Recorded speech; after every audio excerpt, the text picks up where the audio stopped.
Joining me today on the show is a hero of mine. I say that only because from one fellow voiceover artist to another, I call him a code cracker. Him along with legends like Billy West. They're able to create impressions of people that you would never expect. Comedian, impressionist, voiceover artist, writer, actor, toy collector, cartoon lover, Mr. James Adomian. Hi, Eric. It's great to be here. Happy to see you and alive and healthy. And happy to see all of Canada because they're watching this. Oh my God. I feel like I should button up or something. Hi, Canada. Do you think you'd ever live in Canada? I actively thought about it. When Trump was president, I was like, how do you do it? And everybody was like, well, it's kind of hard. More than anything, it was too much work. So I was like, eh. We met in animation on Looney Tunes cartoons. Do you remember that day? That was like, we had just discovered in our memory, that was like just before the lockdown, the pandemic. That was the last time that I did a cartoon before the lockdown. That was the last one? I think so, because it was like a few days before. And you were voicing? I was doing the George Raff gangster in the Looney Tunes, with a Bugs Bunny cartoon where he gets kidnapped by the gangsters. Well, lucky for us, which ain't though an expert tunneler. Ain't that right, Rabbit? Shut up, Rabbit. Yes, there it is. Oh, they're not in here, officer. Shut up, shutting up. Yeah, if they was in here, would I turn the gas on like this? would I put the match in like this? Have you seen anything? They're not in this trash compactor. Oh,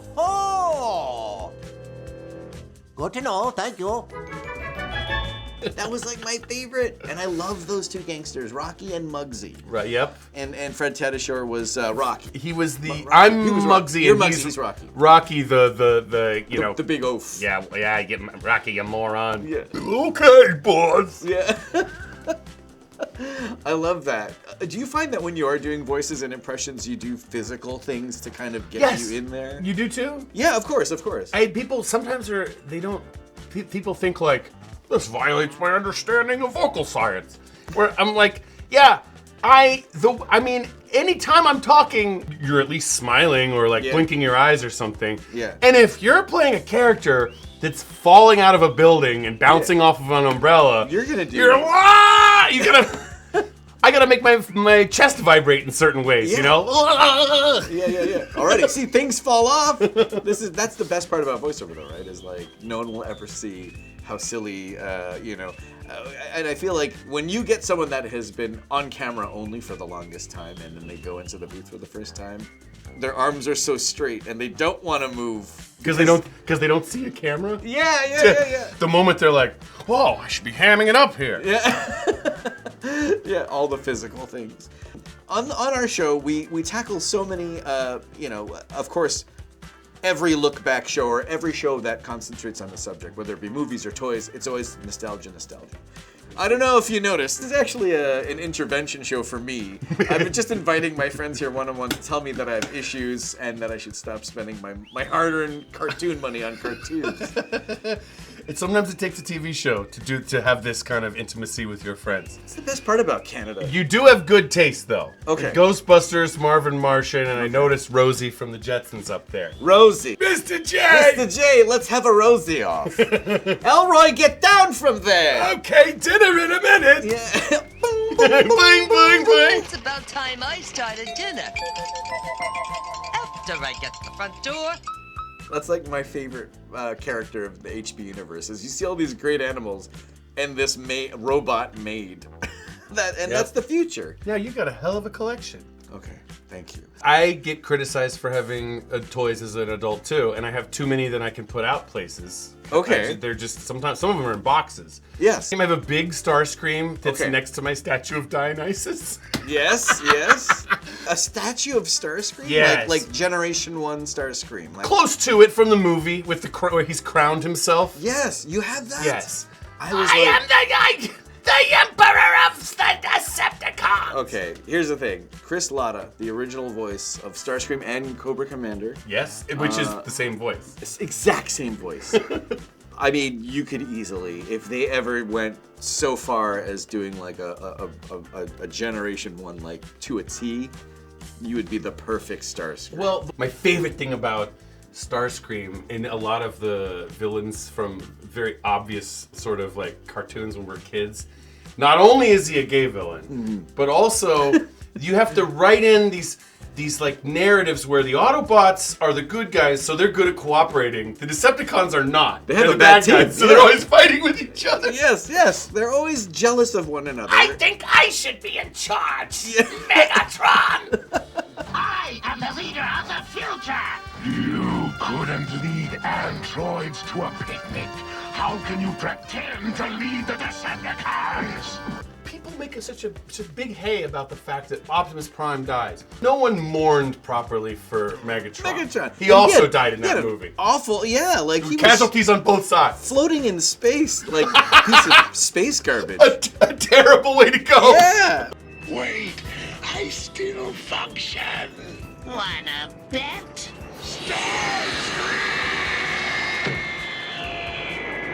Like and then almost being eaten by Orson Welles, and then he goes, we'll give you another shot. The final Orson Welles role as Unicron. Was that it? That's the end of his IMDb, was Unicron? It's the final one that, I don't remember if it's the final one that came out or that he worked on, but it's one or the other of those. It's Transformers the movie. Yes. Destiny, Yeah. you will not destroy my destiny! This is my command. You are to destroy the Autobot matrix of leadership. Do you think he was eating a sandwich during those takes? It sounded like he was chewing, digesting. If you're going to make it resonate the right way, you have to have something crunchy. Yeah. And you just sandwich with ample Doritos. Yeah. If I'm eating metal, give me the closest thing to edible metal, which is Doritos.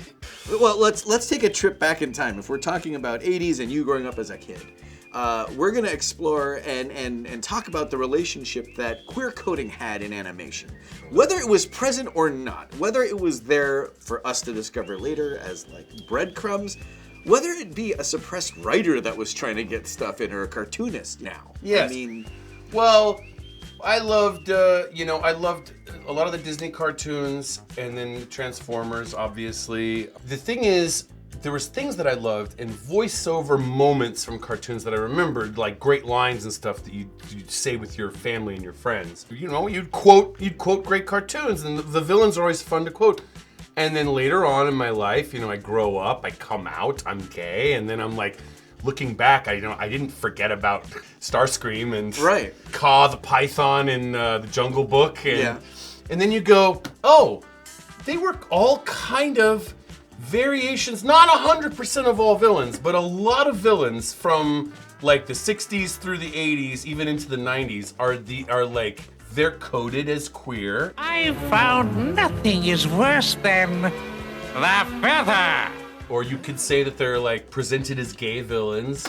Definitely effeminate. There's some range of effeminate, sort of powerful man, and it's this crazy weird thing that happens, and it happens a lot in cartoons, but also live action sometimes. right. Like if you look at any James Bond villain. Yes. And who knows, the way like even like Bruce Wayne and Bond go through women, I feel like they're never gonna settle. Are they just trying to mask something? Part of it is very simple writing, I think, where you want to contrast the good guy and the bad guy. Oh, right. So if the good guy's going after the girl, then like the bad guy's going after the good guy. Well, yeah, he's going after the good guy, but you also never see, like, Jafar never had a girlfriend.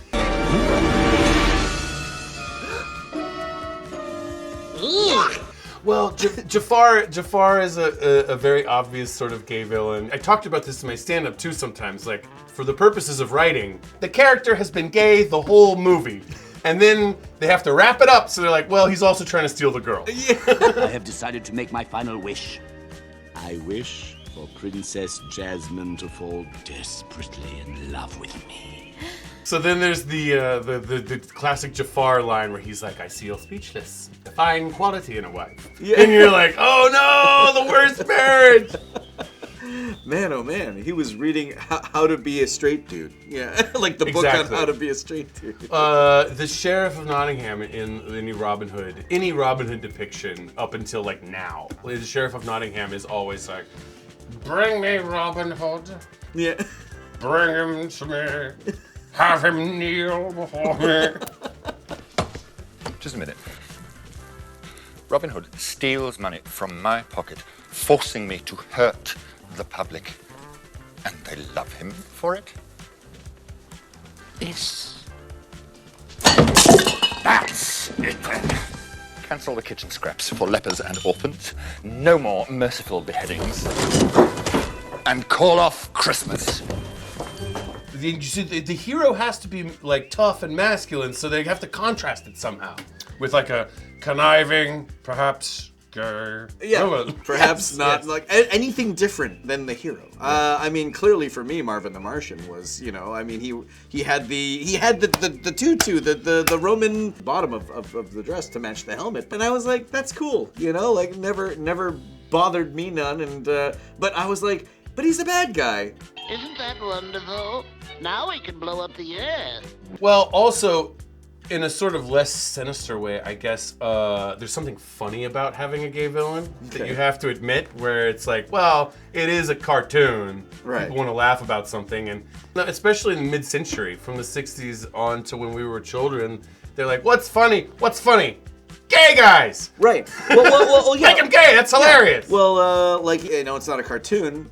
Could have been, but like Some Like It Hot, where it's like Jack Lemmon and they dress up like girls. Any story where a straight guy has to disguise himself as a girl for comedic purposes. Right. And then now we have something like RuPaul's Drag Race, which is glorified. It's looking at it in a different way and celebrating. I wonder if a Jack Lemmon style drag performance would would be great. How that would go over Jack on Lemmon, Drag Race. you gotta do Jack Lemmon on Drag Race. So what do you want me to do? What, did you get challenges now? Suddenly? Well, why am I being challenged? What am I supposed to do? So I gotta walk down the runway, and then how many twirls do you want me to do? This is ludicrous. Yeah, like, and then Walter Matthau has to be there too. You're doing it wrong, jackass. That makes it. Yeah. Clearly, there's, and of course, Bugs Bunny, the ultimate cross-dresser, right? Yeah, no, he's a good guy though. He does the Milton Berle drag, where it's like we like it for some reason.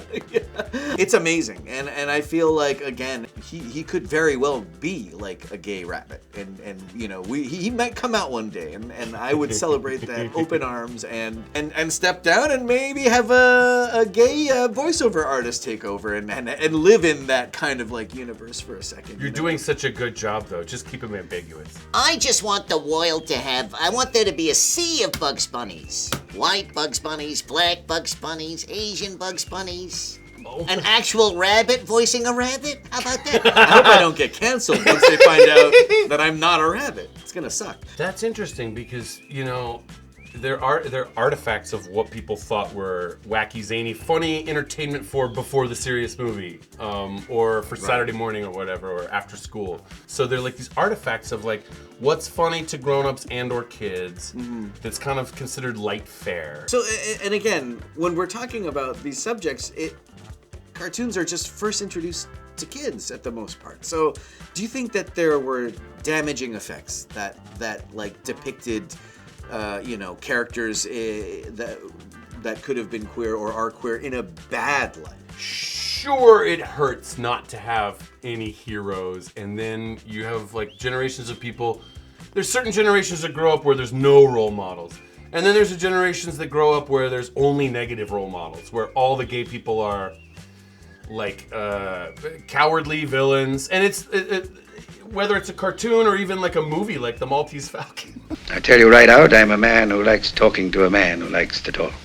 Yeah. The Maltese Falcon, there's like all the bad guys are some kind of gay in The Maltese Falcon. Right. You have these antagonists or contagonists, like either obstacles or villains, and they're gay cowards or gay villains or actively trying to sabotage what needs to happen or destroy the world. I mean, to say nothing of, and then it gets into the world of cartoons and sort of cartoonier movies as you go forward in time, to the point where it's like Skeletor and He-Man, like what are we doing? So, He-Man, it's just you and me. Yes. That's probably at my youngest age that I was really attached to a cartoon was He-Man. Yeah. And they're kind of really telling you like, all right, there's a guy with a deep voice who's the hero, right? And he's He-Man. He-Man. And they're like, there's a bad guy who has the face of a skeleton with a high-pitched, effeminate voice. Here's a little game I call Powerball. Yeah. Yeah. Exactly. Whoa, and you're like, oh, okay, all right. Now, that's a very basic, simplified version of it, but the audience is for kids. It's right. Like, that's what you're watching, and I think also part of it is a lot of dads want that, or they did at some point in time where they're like, I only want my kids watching a show where the good guys sound like baseball players and the bad guys sound like drag queens. Right, right. That's the cartoons I want my son raised on. Yeah. So he plays baseball and doesn't do drag. Now moving forward, where adult cartoons are now kind of like in abundance, and you've been a part of like a lot of them. Are there any positive things that you've noticed how it's changed over time, looking back as a kid, now as someone making cartoons? Have you seen any changes? Yeah, a little bit. And one thing is people realize where it's like, well, these stereotypes are so beloved, and it's not really like a hate crime. So, but maybe we'll cast a gay actor as the gay villain this time and just let them play with it and own it, you know? Right. That's one way I've seen it addressed. And then there's also some sort of like LGBTQ positive cartoons. Q-Force. Like Q-Force just came out on Netflix, and I played a small role in there. I did the Brokeback Mountain esque coal miner. There might be one head of livestock that needs to get let out of its pen. Oh yeah, which? Oh, the livestock in your pants. Oh, you mean your dick? Copy that. Who's like heartbroken, sort of Brokeback Mountain style guy out in the wilderness who's just heartbroken. That's amazing. And I love like just what you said, letting like someone of the background kind of have fun with it, as opposed to someone that isn't kind of telling us that it's okay to do this kind of like content, you know, like it's almost like I had a chance to work on Black Dynamite with Carl Jones, and that is clearly like a, you know, satire, a parody, blaxploitation animation where everything is so extreme. And I was like, almost every time I was in the booth, I was like, you sure you want me to say this? And it, you know, before cancel culture. And it was like, yeah, sure. Like, yeah, but that's the point. It's like you're going further just to show how insane it is. You know? Yeah, and that is an advantage of cartoon stuff if you're doing it right. And nobody's ever doing anything right. And I think that's something that's important to remember with compassion, is that even when you realize something is wrong in the past, that doesn't make you right. Like, everybody's being wrong about something. Right. And I try to have compassion towards the past. Obviously, there's some bigger mistakes than others and the narratives that go out there. And it has to be looked at case by case. And if there's something beloved that doesn't really hurt people that badly, then it can be reworked. Right. And I think that happens a lot. For instance, it's not particularly queer coding, but the Pepe Le Pew incident that came up. You know, being a womanizer for no reason, he was kind of like always like the spy that was kind of trying to hit on the partner. But this time the partner hit back. And they tried to kind of address it in a way that, you know, kind of put him in his place. He never got further. He never laid a hand on her. And he would lose a little bit. He would lose or learn a lesson or something. Yeah. Yeah, that's important. Sometimes it's hard to communicate those things correctly. Yeah, and especially like in cartoons. You know. Right. I got feel 10 like, minutes. Yeah, exactly. And I feel like, you know, they had taken him out of Space Jam completely. And I get it, because I think it's too heavy-handed of a subject to kind of just have a cameo. I think it's more important than a cameo. Right. And it's like, you know, we have now places where a character like Harley Quinn can exist in a preschool show, a preteen show, an Adult Swim show, and a rated R live-action movie. Why couldn't we have Pepe Le Pew in like that kind of like, if you want to really make him learn a lesson, it's like... This is a terrible idea, and I retract it before I even say it. But if anything was going to happen to him, he probably already would have gone on like the Rebel network in Canada. He probably would have gone on some alt-right network somewhere and been like, it is so hard to be a man, to be a skunk these days. It certainly doesn't work as a kid's cartoon. No. It's a dystopian sci-fi. Yes. But yeah, so that's great. So in adult animation, but anything in kids animation that you've noticed or seen as far as like advancements in equality and kind of recognition for the LGBTQ plus community? You see it at different studios at different times. I think in Disney in the 60s, Jungle Book is one of my favorite movies, and I think partly I was probably sort of subconsciously attracted when I first saw it. I'm sort of like affiliated with the feminine characters, like Kaa the python, Shere Khan the tiger.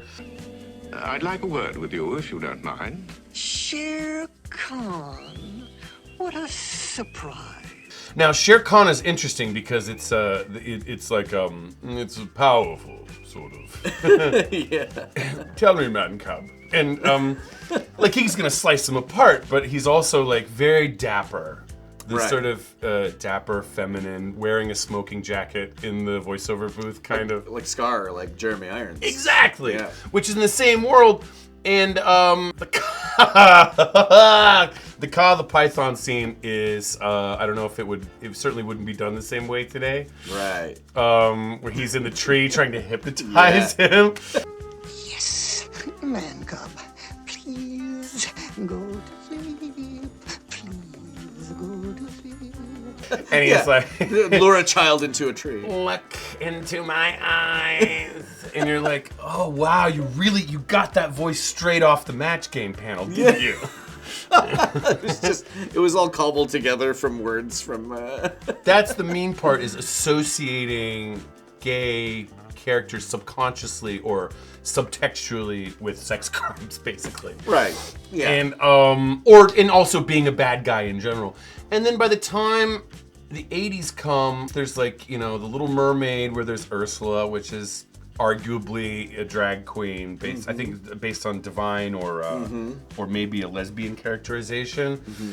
And then the Gummy Bears, there's Duke Igthorn, where's the main bad guy is like, bring me those gummy bears.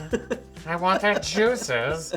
And juice collector, that was. Yes, I want that juice from the gummy bears so I can bounce, bounce, bounce. We have ways of making gummy bears talk. I mean, he just wanted to go to a rave. He wanted to go to a rave. But then it's so weird, like, then the Disney afternoon, it really tapers off, and you don't see that as much with the bad guys in the other later cartoons, from DuckTales to Tailspin and Darkwing Duck and so forth. True. And you're like, they must have hired some gay writers or something at this point in the early 90s. Yeah. It must have changed right then. I feel like if you go past 90s now, we look at something like Steven Universe, or even like the latest version of She-Ra, where, realistic relationships now. Like, seriously, like, I was on a show, El Tigre, in 2006, which dealt with my character was divorced from his wife. And I thought, in 2006, I was like, whoa, a divorced couple in a cartoon? But now we look at something like Loud House, and there's like gay dads and Owl House as well. Anything with house in it, there's definitely bound to be a gay couple in there. Yeah, and good for them. Good for them. I got to do in Future Worm, short-lived Disney cartoon. Yes, that was a great show. One boy, one worm. These are their adventures. Future Worm. I was Future Worm, and that was the main character. That was a very sort of butch. They wanted somewhere between Macho Man Randy Savage and like Kid Rock or something. So basically, I landed it very close to Kyle Kinane. Oh, so it was just like, all right, yeah, it's Future Worm. Yeah, your future self rules. That is Kyle Kinane. All right, come on, Danny. And so that was the main character. But then I got to play smaller parts that were I played one of the two husbands of the character Bug. For me as an actor, it was the first time I got to play a dad. Yeah. In a partnership with a guy. Yeah. Was that like just mind-blowing? It wasn't mind-blowing, but it was kind of like, you know, you do go out and take a walk after the session and go like, wow, I'm glad I got to do that. Yeah. Like it's, well, not mind-blowing, but an about time moment. Yeah, I felt proud to be able to do that because, God, that would have been like 4 years ago, I guess. Yeah.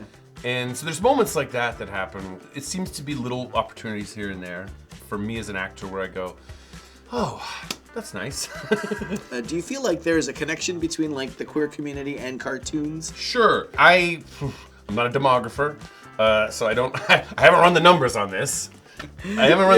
But it sure does seem like things are getting a little more queer and a little more cartoony around this part. You know who knows? It's Netflix, and they'll never give up those numbers. They'll never give up those numbers. I don't know about you guys watching at home, but I had a blast. I thank you for adding so many more crow's feet to my face. I don't even think you could even see my eyes in that interview. But thank you so much for being here with us today. And my pleasure. I cannot wait to work with you again in the booth. I'm going to do my sign-off as Porky, and I would love to hear a That's All Folks from Bernie. So, yeah, that's all, folks. That's not all, folks. We have to continue this fight for generations to come. Imagine him like bursting out of that like the Looney Tunes ring. Like, how do you make it into my cartoon? Hey guys, Eric Bauza here, the host of Stay Tuned. I hope you liked that video, and if you did, you might want to check out these videos. I don't know where to look. They're gonna put videos somewhere, right? Oh, and be sure to hit the subscribe button.